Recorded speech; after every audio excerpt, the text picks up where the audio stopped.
You know that feeling when everything finally clicks? When you believe, really believe, that you're building something with someone who sees the future the same way you do? That was us. Two laptops, one garage, no plan B. We weren't just starting a company, we were building a life. He said things like, "We're in this together," and I believed every word.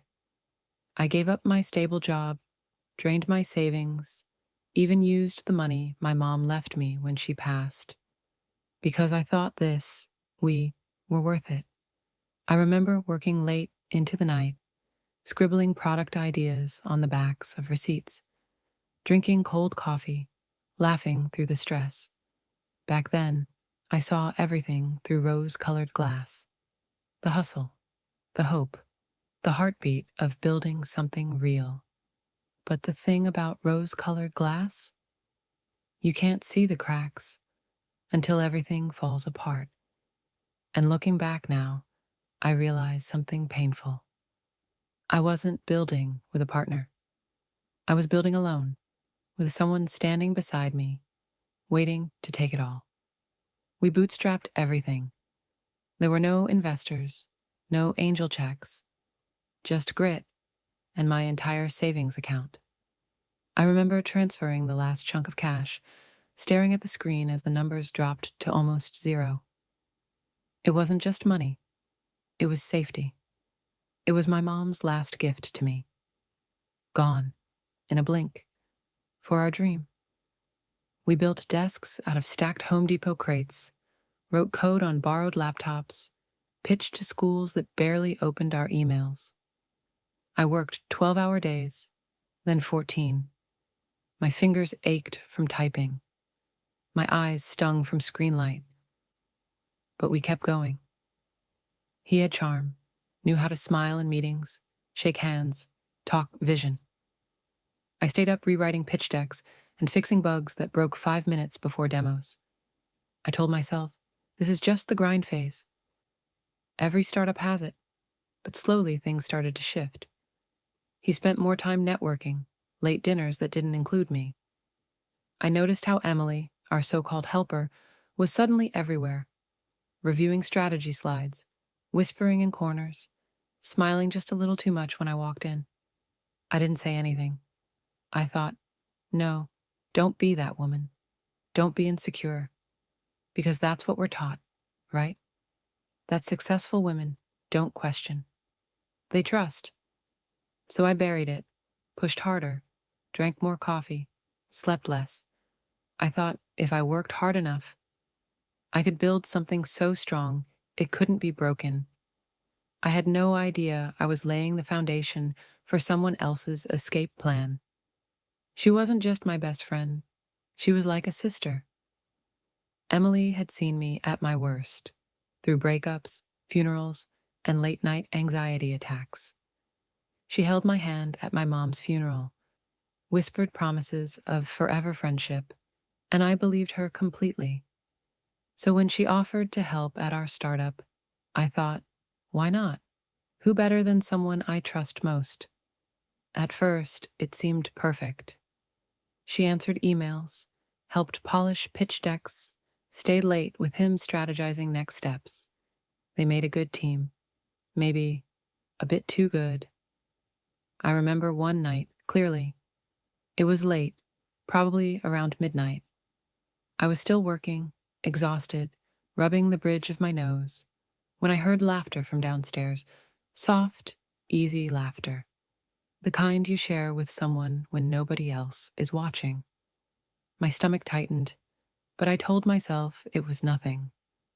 I walked down quietly, heart thumping like a guilty child spying on her parents.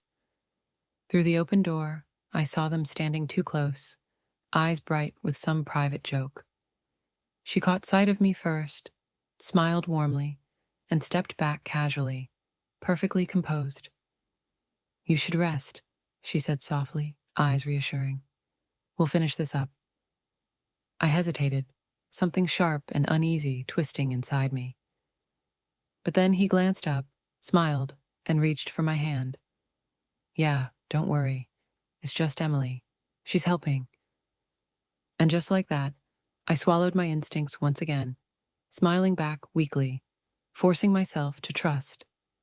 After all, Emily was just helping, right? It was supposed to be the biggest day of our lives. I stood there, in front of a room filled with investors, staring at an empty chair next to me, his chair. I checked my phone repeatedly, hoping desperately to see a message, a call, anything to explain his absence. Silence. My heart sank deeper with every passing second. Investors shifted uncomfortably, checking watches, whispering impatiently. Sweat trickled down my back. This wasn't just embarrassing, it felt like betrayal. Then came that notification, the kind you'd never forget. A soft chime, innocent enough, but it ripped my world apart. It was an email, meant for him, mistakenly sent to our joint account. My eyes skimmed quickly, pulse racing. The subject line, "Asset purchase agreement confirmed." I froze, breath stuck in my throat. A cold numbness spread through me as I read further. He'd quietly sold 70% of our company. My company. The business built on sleepless nights, drained savings, and borrowed dreams. The investor at the front cleared his throat loudly. "Are we ready to start?" I looked up, vision blurry, words choked in my throat. I tried to speak, but nothing came out. I shook my head slightly, stepping back from the microphone. I realized right then, he wasn't just late. He wasn't coming at all. He'd left me alone, holding the shattered pieces of our dream. And as the investors murmured their disapproval, I felt something inside me crack beyond repair. Have you ever felt the ground fall away beneath your feet? Not the slow crumble, but a sudden, violent collapse. That's how it felt reading that email. Every word on the screen blurred and twisted. I reread it twice, 3 times, desperately hoping I'd misunderstood. But no, it was crystal clear. He'd sold out, quietly, secretly, ruthlessly. 70% of everything we built, gone overnight, without so much as a whisper. I'd seen signs, subtle hints, something was off. But I had trusted him too deeply to ever question. Now, here it was, proof of my blind faith shattered in a simple, transactional email. Numbers, percentages, signatures, cold and clinical. It felt like a knife, clean and precise, right into my heart. The worst part was knowing he did this, knowing full well it wasn't just business. It was my dreams, my mom's memory, my identity woven into the code, the late nights, and every exhausted morning spent believing we were a team. But to him, clearly, it was always just a stepping stone. The investors had already begun dismantling our vision. Plans for rapid scaling, layoffs, budget cuts, things I'd never agreed to, never even imagined. I'd been erased, like a character conveniently written out of a script I myself had authored. As I sat there, shock slowly giving way to anger, one truth hit me harder than any other. I wasn't his partner. I wasn't even his co-founder. I'd become collateral damage, a mere obstacle standing between him and whatever selfish path he'd carved out next. And that cold realization hurt even more than the betrayal itself. It's strange how quickly the world can turn silent. I remember staring at the empty side of our bed, untouched sheets, neatly tucked, as if no one had ever slept there. My phone buzzed gently, a simple notification, yet it echoed like a scream in that empty room. It was a bank alert. Joint account emptied. My stomach twisted. I felt hollow, as if every part of me had been scraped clean, left raw and exposed. Panic rose in my throat, but the worst hadn't even arrived yet. Another message flashed on screen moments later from Emily's Instagram. A single picture, 2 passports, 2 boarding passes, 2 glasses of champagne raised in celebration. The caption, "To new beginnings. Love wins." I felt my body collapse, knees hitting the floor, breath gone from my lungs. They weren't just business partners now. They'd taken everything we built and flown halfway across the world, leaving me to pick up the shattered pieces alone. My mind raced, picturing them smiling, carefree, holding hands, no regrets. Was this planned from the start? Had every late-night strategy meeting, every whispered conversation, every shared laugh just been practice for their escape? The truth crushed me. Friendship, marriage, trust, gone in a heartbeat. I was left with nothing but empty rooms, empty promises, and the haunting realization that the people closest to you can become strangers overnight. In that moment, betrayal felt less like pain and more like death. I used to replay everything, trying to find the moment she switched sides. But the truth is, maybe she never felt she was on my side to begin with. There was a night. We were walking back from a startup event. She stopped under a streetlight, looked up at the sky, and said, "It must feel good to always be the one they notice." I laughed it off, said something like, "You're crazy, you're amazing." But her eyes didn't smile. Maybe that was the first crack. Maybe she got tired of clapping from the sidelines. And somehow, I never saw it coming. Have you ever screamed, but no one heard you? That's what it felt like, walking into that lawyer's office, desperately clutching screenshots and emails. The only proof I had left. My voice trembled as I spoke, laying out the betrayal step by step. But as I talked, something shifted in his eyes. He leaned back, arms crossed, the polished desk separating us like a silent accusation. When I finished, he sighed, a long, tired sigh. Then came words I'll never forget. "Listen, I get it. You're emotional right now. But legally, he had every right. Emotional." The words stung like ice against my skin. My pain reduced to a cliché. Just another hysterical woman, heartbroken, overreacting. But I tried to speak, my voice cracking, the evidence shaking in my hands. He cut me off quickly, almost irritated. "It's business. You signed the paperwork. I can't help you fight a deal you agreed to, even if you didn't fully understand it." The words echoed like a slap, sharp and humiliating. He didn't say it outright, but his eyes made it clear. He saw me as naive, foolish, weak. I left his office and sat in my car for what felt like hours, not crying, not screaming, just still. That was the hardest part, not the betrayal, the silence that followed it. And suddenly, I realized a bitter truth.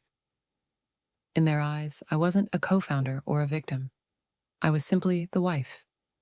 A role easily dismissed, easily replaced, easily forgotten. That hurt almost as deeply as the betrayal itself, knowing no one would listen, no matter how loudly I screamed. Have you ever watched your life slip away piece by piece, powerless to stop it?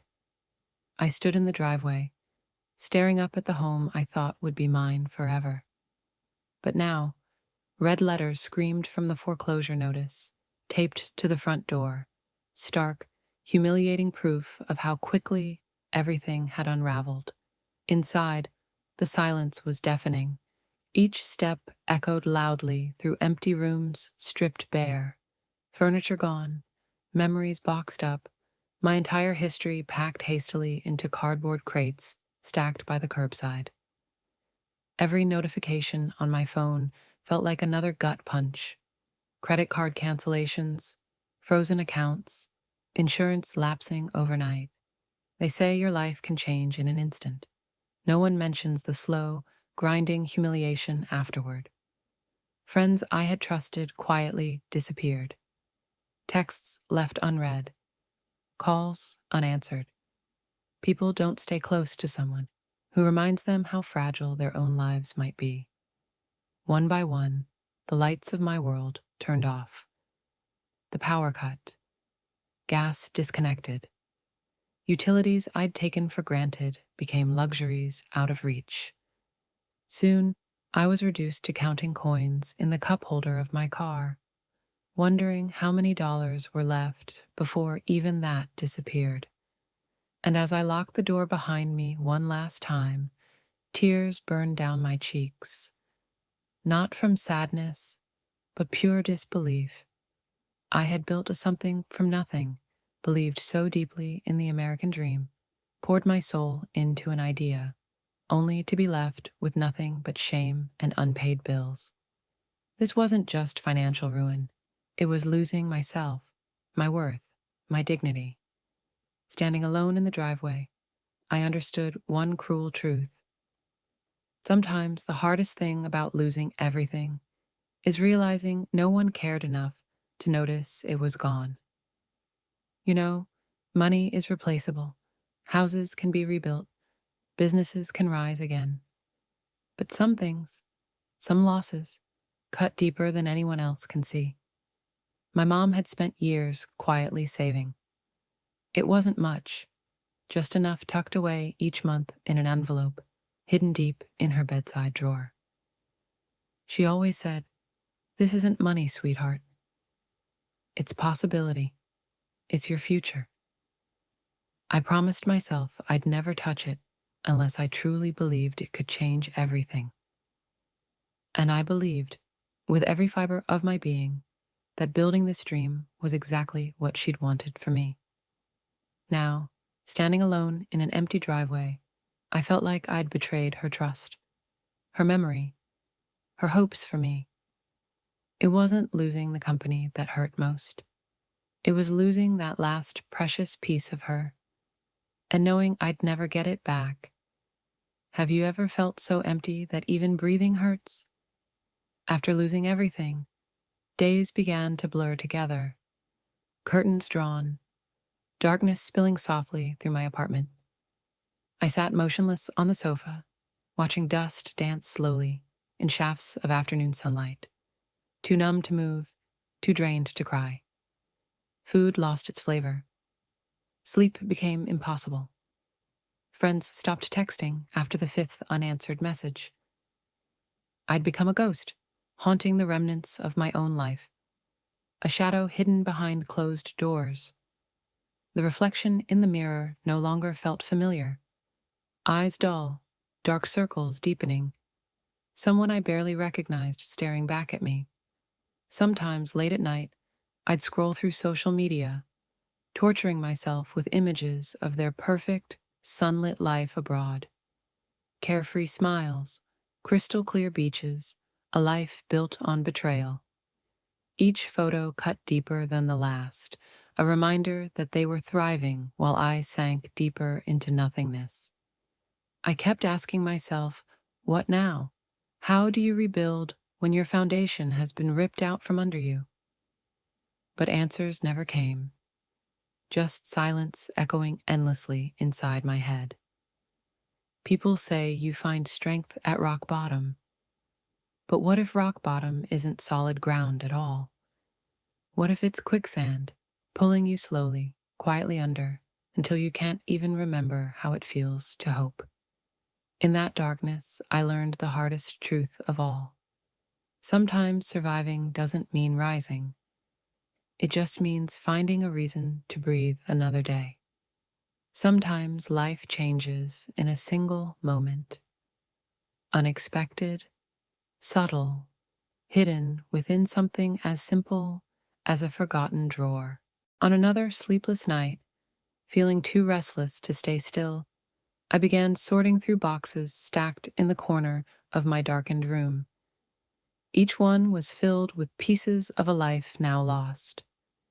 Old notebooks, scribbled ideas, half-finished sketches of dreams abandoned. My heart tightened with each memory, but then at the very bottom, Hidden beneath layers of dust and regret, my fingertips brushed something familiar, an old, battered hard drive I'd tossed aside years ago. I plugged it in out of pure curiosity.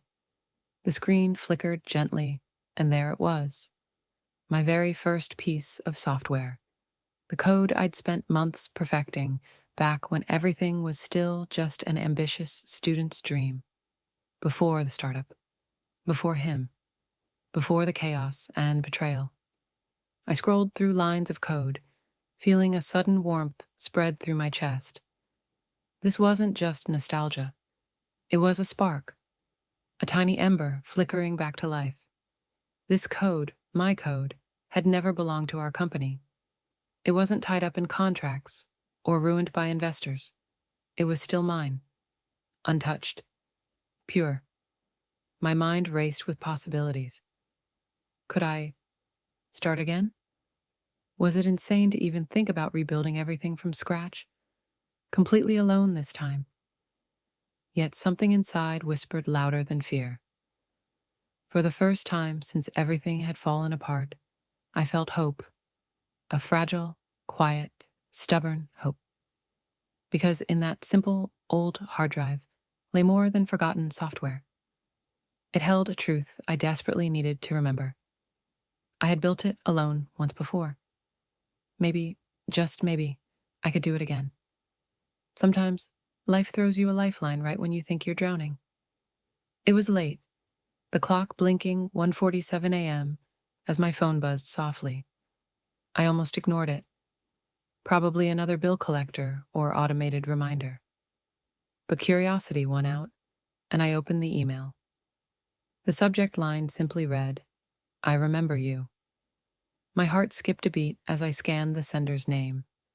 A face flashed into my memory instantly. A woman I had met briefly at a startup conference years ago.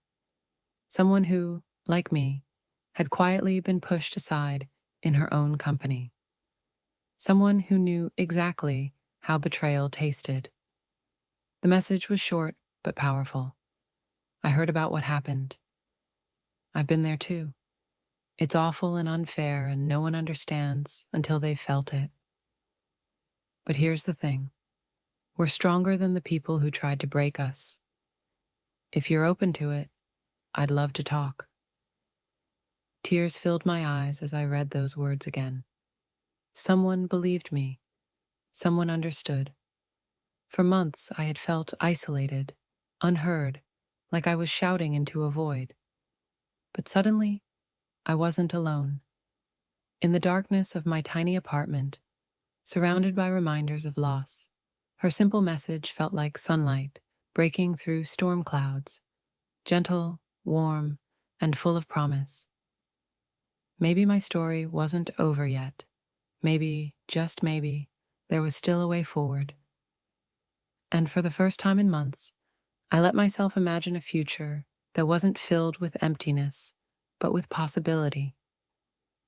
We met in a small coffee shop, two women who had been burned, bruised, and underestimated.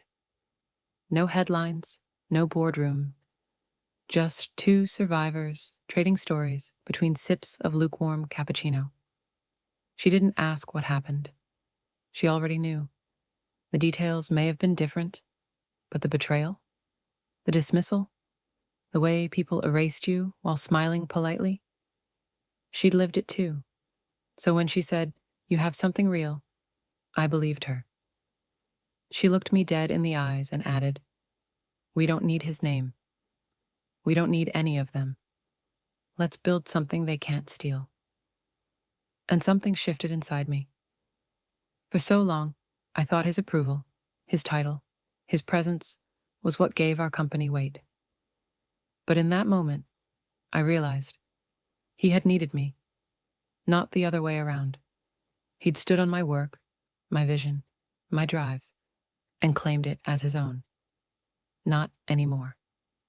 We began mapping out a new version of the product, leaner, smarter, entirely ours. Every line of code I typed felt like taking back ground that had been stolen. Every design decision, every email sent, every late night call. It all felt different now. Not desperate, not anxious, empowered. And this time, we weren't building something flashy or built to impress venture capitalists. We were building something unshakable, something with roots deeper than ego or greed. For the first time, we didn't need to be seen. We just needed to be true. And the most powerful thing? No one even mentioned his name again. Not once. It started small. One file, one blank screen, one blinking cursor. I hadn't opened my editor in months. My fingers hovered over the keyboard, unsure, hesitant. But then I began, slowly. A line of code here, a fix there. A forgotten logic I once mastered came back like an old melody, faint at first, but familiar. Every keystroke became a stitch, threading me back together. It wasn't about perfection. It wasn't about building the next billion-dollar app. It was about reclaiming something they couldn't touch, my craft. Some nights I coded in silence, wrapped in a blanket, with nothing but the glow of the screen and the sound of the keys. Other nights, music played low while my mind danced between syntax and structure, reimagining what this could become. I didn't need validation. I didn't need followers. I didn't even need revenge. I just needed progress. A way forward. Something I could shape with my own two hands. Line by line, choice by choice.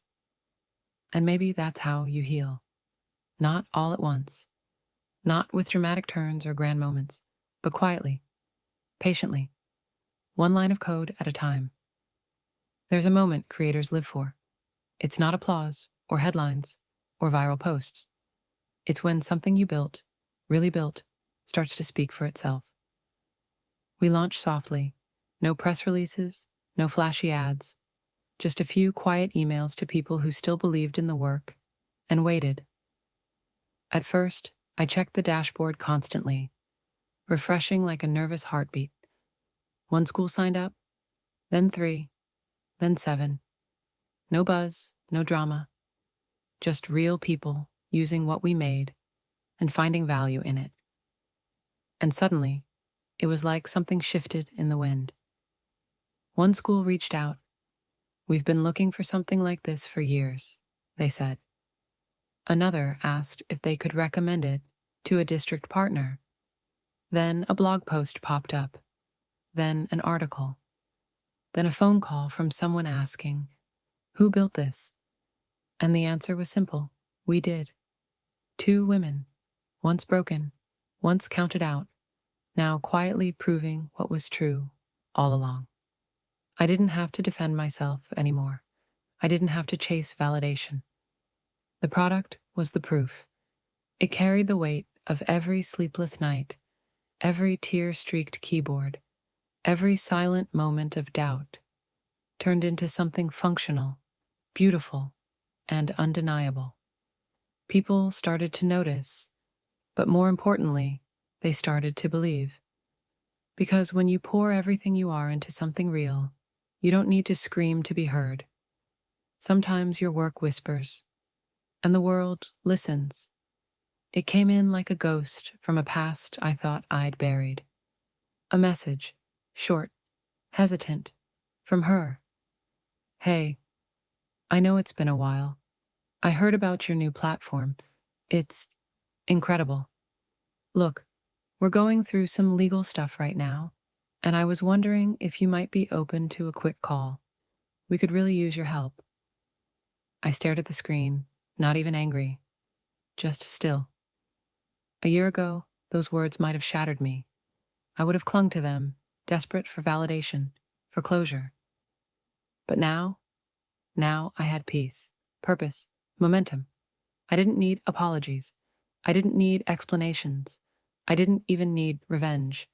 I just let the message sit there, unread, no response, not out of pettiness, but because it didn't deserve a place in the future I was building. She'd made her choice. So had I. Some people think power is answering back. But sometimes the most powerful thing you can do is nothing at all. It started with a podcast. Some small education tech show reached out, asking if I wanted to talk about the rise of our platform. I almost said no. There was still a part of me that feared visibility, like I'd get too close to the light and the past would come rushing back. But I said yes. One interview turned into two. Then a local newspaper picked it up. Then a national site. And before I knew it, my inbox was full. Editors, journalists, even investors, suddenly remembering my name. Funny how quickly people remember you once the numbers start climbing. One day, I sat across from a journalist from a major tech outlet. Pressed shirt, sleek laptop, eyes sharp and curious. She smiled and asked, "So, whatever happened with your last company? You kind of disappeared for a while, then boom, this." I paused. For a moment, the memories flickered. The betrayal, the loneliness, the silence. Then I smiled. "I guess I stopped trying to be someone else's co-founder," I said, "and started becoming my own." She typed that down, nodding like it was the most quotable line she'd heard all week. But for me, it wasn't about sound bites. It was truth, hard-earned, quietly lived. Because sometimes you don't need to retell the whole story. Sometimes all you have to do is show up and let the results speak for themselves. They say closure is a conversation, a final moment, a clean ending. But what no one tells you is closure rarely arrives the way you expect. There was no dramatic face-to-face, no apology, no tears, no explanations that made it all okay. Just time, distance, and a realization that hit me one quiet morning while watering a plant I once forgot to care for. I didn't need anything from them, not anymore. Forgiveness wasn't about giving them peace. It was about giving me permission to move on without dragging their weight behind me. I used to think closure came when the truth was told, when justice was served, when karma finally caught up. But maybe closure is when you stop needing any of that. It's when the hurt no longer defines the way you breathe, when the memory no longer chokes your throat, when your life becomes so full of purpose, there's simply no room left for resentment. That's when you know you've already closed the door, not with a slam, but by walking so far past it, you forget why you ever waited there at all. It arrived in a small white box, clean, minimal, no fanfare. I opened it slowly, ran my fingers over the matte finish. The new business card, just my name, centered, no title, no company, no tagline. For the first time in my life, I didn't feel the need to prove anything. I didn't need to list credentials or hide behind a logo. There was something liberating about that blank space. It felt honest. Because I've realized you don't become powerful by adding more to your title. You become powerful when you no longer need one. People used to ask what I did, and I'd rattle off job descriptions, metrics, positions I thought would make me sound important. Now, when they ask, I just smile. "What do you do?" "I build." That's it. That's enough. Because who I am isn't in the pitch deck. It's in the late nights, the quiet resilience, the strength no one applauded. That card? It's more than a name. It's a statement. I survived. I rebuilt. And I didn't need a title to do it. I drove past the old office the other day. The windows were dark. The nameplate had been taken down. A for lease sign hung in the front, swaying slightly in the breeze like a quiet afterthought. No headlines, no drama, just silence. It was strange, standing there, outside the building where so much of my life had unfolded. The hallway where we celebrated our first deal. The room where I cried after being pushed out. The desk where I believed too much, too fast. But this time, I didn't feel anger, or grief, or even closure. I just felt still. Because success isn't always a trophy. Sometimes it's walking past the ruins of something that once broke you and realizing you don't feel broken anymore. I didn't take a photo. I didn't post a caption. I didn't text anyone. I just stood there for a moment, breathed it in, and walked away. People think success is loud. Fireworks, champagne, the sound of your name in a crowded room. But sometimes success is a quiet morning, a calm heart, and the strength to keep walking forward without needing to be seen. And that day, outside that empty office, I knew. I hadn't just moved on, I'd risen. There's something sacred about starting over. Not from a blank page, no, from ashes. From what's left after everything you thought you needed has burned away. After the product took off, we hit milestones I never imagined we'd reach so fast. Schools signed on, grants came through, recognition followed. People started asking what I'd do with the success. Some said I should buy a new house. Others said I should celebrate, but I knew exactly what I wanted to do. I took part of our first big contract and created something that meant more than any press article or praise ever could. A scholarship fund. Not in my name, but in hers. Quiet, humble, just like she was. It's called the Possibility Grant. For young women studying tech, design, or entrepreneurship, especially the ones no one takes seriously at first. The ones who are underestimated. The ones who get left out of the room. Because that's who I was. And now? Now I get to be the person I once needed. The protector.